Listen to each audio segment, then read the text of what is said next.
Benvenuti in Lasit. Oggi vediamo il funzionamento della nostra Rotomark X, una macchina a tavola rotante a camme, quindi che permette di effettuare lo scarico e il carico dei particolari durante il ciclo di marcatura, quindi effettuare la marcatura in tempo mascherato. Altra caratteristica fondamentale della macchina sono gli assi di movimentazione, abbiamo un asse Z e un asse X. Il sistema è equipaggiato anche con due sensori per verificare la presenza pezzo.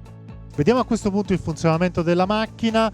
I due particolari in questo caso li andremo a caricare in mano. Nella realtà la macchina è stata predisposta per essere caricata direttamente da un robot. Per questione di sicurezza ovviamente la macchina è equipaggiata con due barriere ottiche per proteggere l'operatore durante la rotazione della tavola e, come abbiamo visto, abbiamo i due sensori per verificare la presenza dei pezzi. Andiamo quindi a vedere la macchina in funzione.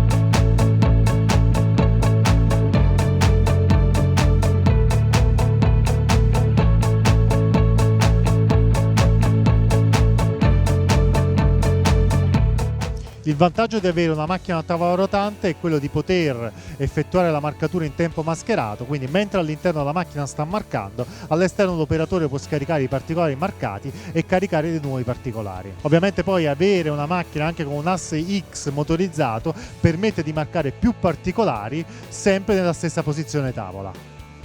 Siamo alla parte posteriore della macchina, questa è la struttura portante, struttura in acciaio, questa consente di avere un'elevata stabilità e precisione. La struttura che vediamo è quella dell'asse X con corsa di 600 mm, sull'asse X troviamo montato anche l'asse Z con corsa di 300 mm, quindi la testa di scansione, e in questo caso per questa applicazione abbiamo anche un lettore verificatore data matrix. Sul lato sinistro della macchina troviamo anche una porta di ispezione per effettuare il setup della macchina. In questo caso la macchina è equipaggiata anche con un armadio stagno. All'interno dell'armadio troviamo il PC, subito sopra tastiera e mouse, il touchscreen con tutte le informazioni dal PLC, quindi il monitor con il software speciale. Di fianco al touchscreen troviamo il pulsante di emergenza, il reset allarmi e il regolatore di velocità della tavola. All'interno del quadretto troviamo le varie linee di alimentazione, il PLC con anche l'interfaccia per il robot, l'inverter per controllare la velocità della tavola rotante, il relay di sicurezza e l'IO del laser. La macchina è dotata di un aspiratore esterno alla macchina, questo aspiratore è direttamente collegato al software e al PLC per avere informazioni sullo stato dei filtri. Bene, abbiamo visto quindi questa Rotomark X, una versione leggermente customizzata per un cliente nel settore automotive. Abbiamo visto appunto la flessibilità della macchina. Per ora è tutto, vi ringrazio, alla prossima, arrivederci dalla Lasit.